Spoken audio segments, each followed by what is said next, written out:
start off our discussion, I'd like to give our viewers a kind of taste of how it will flow. So, the presidential elections are all over, but the parliamentary elections are looming closer, and I think the heat is gathering. But before we go there, so we are in a midpoint here. What is your assessment of the overall post-election sentiment in the country? So we have been analyzing very closely what the media is, how the media is reflecting, what the media is saying about the election. This is called macro media political analysis, or MPA in short form.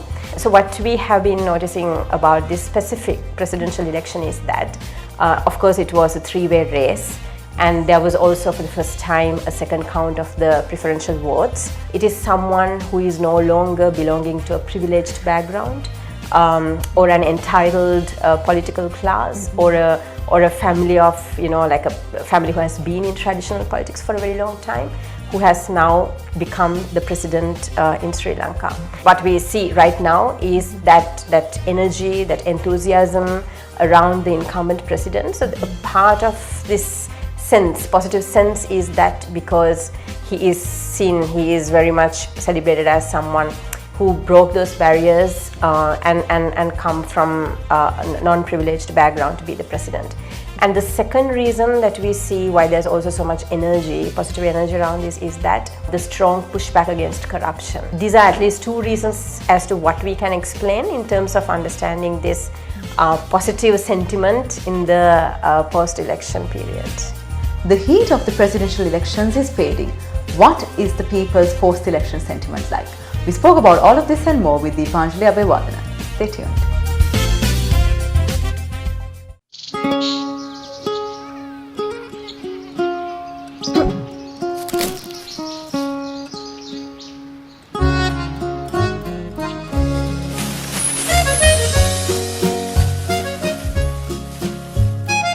Some bonds give more returns. Get more security and more interest on your fixed deposits from Sri Lanka's largest finance company, LMDtv Finance.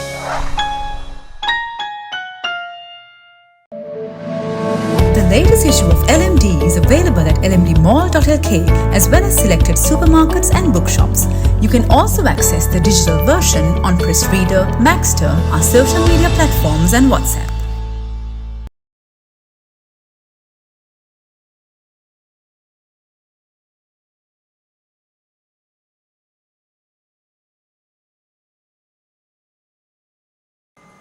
Hello and welcome to LMDtv.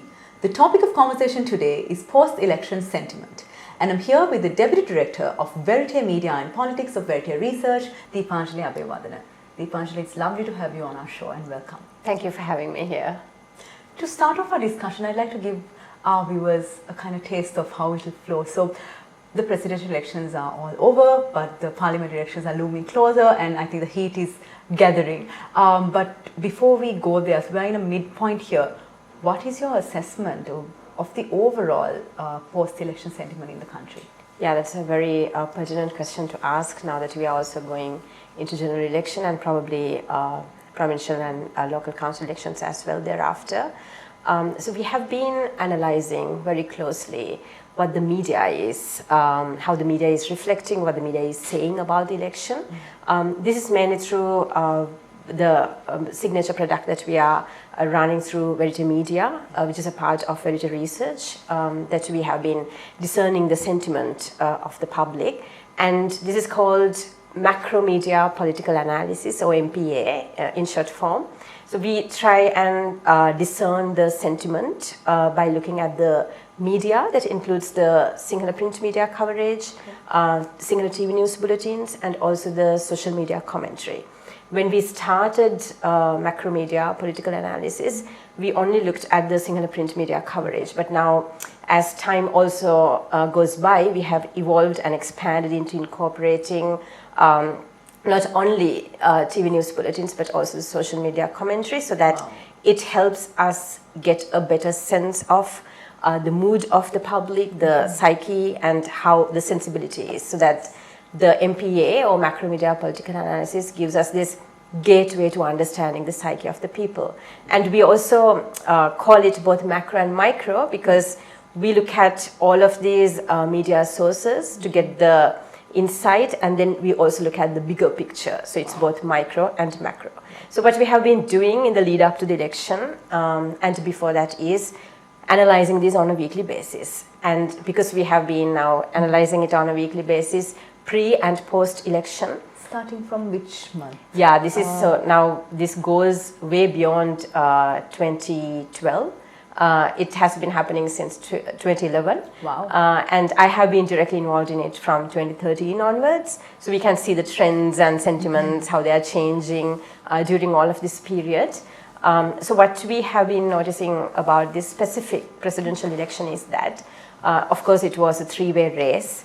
And there was also, for the first time, a second count of the preferential votes. Despite all of that, what we see is an overwhelming sense of satisfaction that is coming from all of this Sinhala media that gives us that window into understanding the larger psyche. And if we try and deconstruct, like, where this mood is coming, why is there so much satisfaction? We can boil it down to at least two things.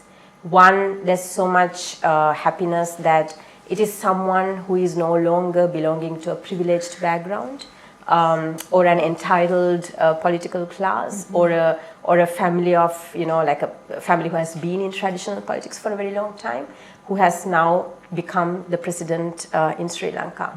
So this is not something that we see unique to Sri Lanka as well. Okay. We have seen how there was such energy and sentiment, positive sentiment when President Obama was also when he became the president of the US as well. So similarly, what we see right now is that energy, that enthusiasm around the incumbent president. So a part of this positive sense is that because he is very much celebrated as someone who broke those barriers and come from a non-privileged background to be the president. And the second reason that we see why there's also so much energy, positive energy around this, is that the strong pushback against corruption. Yes. Because that was one of the big themes around which people once again mobilized themselves, especially in the aftermath of the Aragalaya that we saw in 2022. Mm-hmm. So these are at least two reasons as to what we can explain in terms of understanding this positive sentiment in the post-election period. Wow, and I'd like to zoom in on the corruption part, because I think fighting corruption was one of the biggest promises that the president has made to the nation.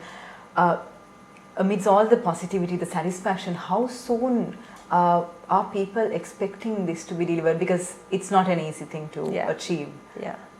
Yeah, so corruption has been a consistent concern that people have always been troubled by, that they have been angry about. The most recent example, like if you maybe look back in the past and not focus on this presidential election, it was in 2015 when the Yapalne government, or the government based on good governance, that was elected, which was once again mainly elected on the promise, on the expectation that they would fulfill this promise of tackling corruption, which has always been this problem that people have been troubled with. And what we then saw during the Yapalne government was that this corruption, the way corruption was going to be tackled, also became a yardstick through which the Yapalne government was measured. And the way the Yapalne government was measured by using the way they were tackling corruption did not actually serve justice in the people's minds. They were still very much dissatisfied. And especially when the bond scandal happened under that government, there was once again so much discontent, because that was not what people had expected to see. And there was this mismatch between the expectations and the realities of the people. And here we are once again, especially once again after Aragalaya, where one of the main slogans that came from the people was also to see action against corruption. Here's a government that people have once again elected to see that promise being fulfilled. So I think from looking at how the sentiment is and what the expectation has been, more than the speed, it will be the salience with which this topic will be dealt with that will become also probably a yardstick to evaluate the current government as well, because if you look at the previous government, that is the government led by Gotabaya Rajapaksa, we saw that it was not evaluated in terms of combating corruption, but mostly in terms of delivery and effectiveness in terms of delivery and development, economic performance. But this is once again that cycle where corruption has become a top priority, and it will be of utmost importance as it goes along. Yes, there is hope. There is hope because we can see that there is also that honeymoon period between the government and the people that we can discern through media. But such a period where everyone is satisfied with the government happens for a short while, but then the reality kicks in. So it's very much in terms of that salience that we will have to see how it's going to play out. Thanks, Deepanjali. It's time to take a very short break, but we'll soon be back to talk more about post-election sentiment. What makes a truly awesome insurance company? Is it the skills to manage big numbers and big responsibilities? Well, that's definitely part of it. But there's more. It's the people. They're awesome. Super passionate about looking out for others and putting in their time for people's finances. It's not just the people. It's how we do things that's awesome. From being trendsetters of the industry to being connectors or inventors. It's about well-being and how we achieve it. Our teams hustle non-stop to meet the needs of the people. That's why we're on the rise. But it's not just about how we do things either. It's about how we improve things. Helping our clients thrive in a world that's full of awesome goals to achieve. Making the maximum out of the minimum. But wait, there's more to it. There's one last thing that truly makes an insurance company awesome. It's that we care about our people and our customers. All of this combined, it's been a pretty awesome year. And we're excited for tomorrow.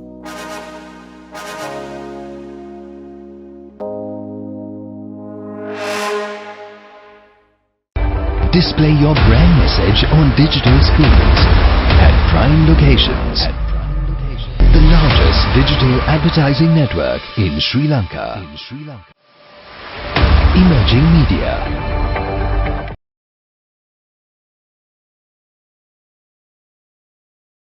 Welcome back to the show. We are in conversation with the Deputy Director of Verité Media and Politics of Verité Research, Deepanjalie Abeywardana. And also, when you said fighting corruption, you mentioned good governance, you mentioned ethics. Since the media actually, like you said, I mean, you monitor the media well, and you know how much the media informs as well as influences people's decision making. And now that we are again in a mid-period between two elections, how should the media practice good governance and good ethics? Yeah, that's a great question. So the MPA, or the macro media political analysis that I was speaking of, also really carries some of the other work that we are doing as Verité Media, and one of the main platforms that we have under Verité Media is called Ethics Eye, that monitors all of the Sinhala print media and also Sinhala news bulletins. It did two things in the lead up to the election and after the election. One, Ethics Eye team monitored the coverage afforded to each of the presidential candidates.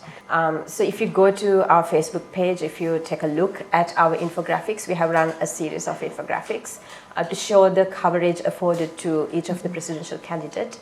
And those infographics will show you how much disproportionate coverage has been afforded to certain presidential candidates over the others, how the state media has given coverage to one single specific candidate over the others, and how one specific privately owned channel has given the highest coverage to one single candidate over all of the others, and how there is a privately owned channel where it also had its own presidential candidate, gave coverage to various candidates as well. So despite the Election Commission having issued guidelines specifically addressing media, saying that they should be giving equal coverage to most of these candidates, what we saw was disproportionate coverage. So these are interesting aspects that we have noticed both pre and post-election period. Very interesting things, Deepanjali. Thank you. Deepanjali, I know it's very early on to ask these questions, so it's a little bit of an unfair question, but do we know anything about the post-election sentiment of the international community towards our country? Yeah, if you look at the global sentiment, we can talk about the sentiment stemming from the global markets and the local markets. So we have seen that the local markets have been reacting very positively, something that we can connect back to what we have been speaking of as the post-election sentiment, which has been quite positive. And global markets have been reacting negatively. So if we break this down in terms of understanding why, so following the election in September, local market reacted positively up to 1st of October. And how do we understand this better? One, all share price index or ASPI rose by 13.4% to around the same level as it was in Q2 2024. Second, domestic debt yields dropped and 150 basis points on 5-year treasury bonds is that what we see in terms of that. But what's quite different to local markets is the international markets that reacted negatively.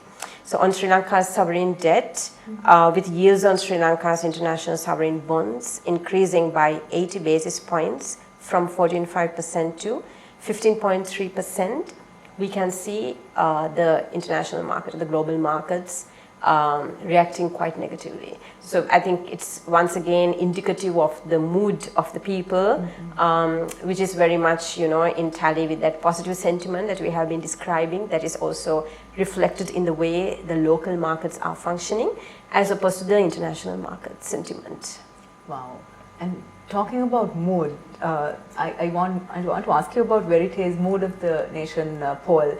I think in July, it stated that the number of people who think that the economy is getting better has actually tripled since February. Can you share some insights about this? So Mood of the Nation is a survey that we do once in 3 months.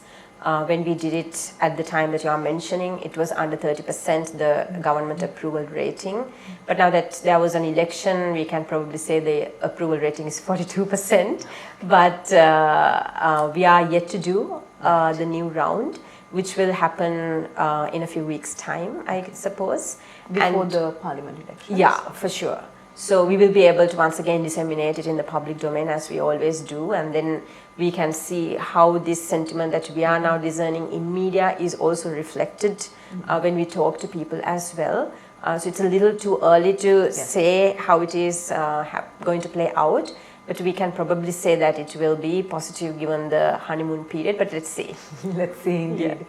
Deepanjali, it was such an interesting and insightful conversation. I wish we had more time, but since we are at the end of our discussion today, can I ask you to share your concluding thoughts with our audience? Yeah, for sure. I think now that we are going into general election as well, because we are also analyzing the media, what I think will be crucial for the people who are also going to the polling booth will be to engage with media from a very critical mindset, from a critical perspective as well, especially given the issues that I highlighted earlier as well in terms of the coverage, which is disproportionately afforded to certain candidates over the others.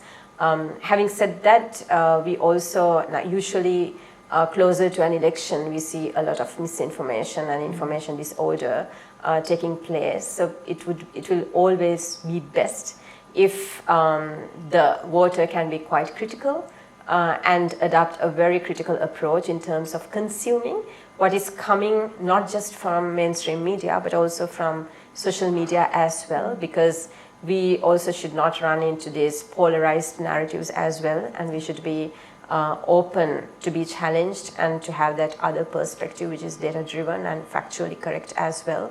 As long as we are informed and we are critical, we are functioning as critical informed citizens, that will be best for democracy and also, of course, for markets, I suppose.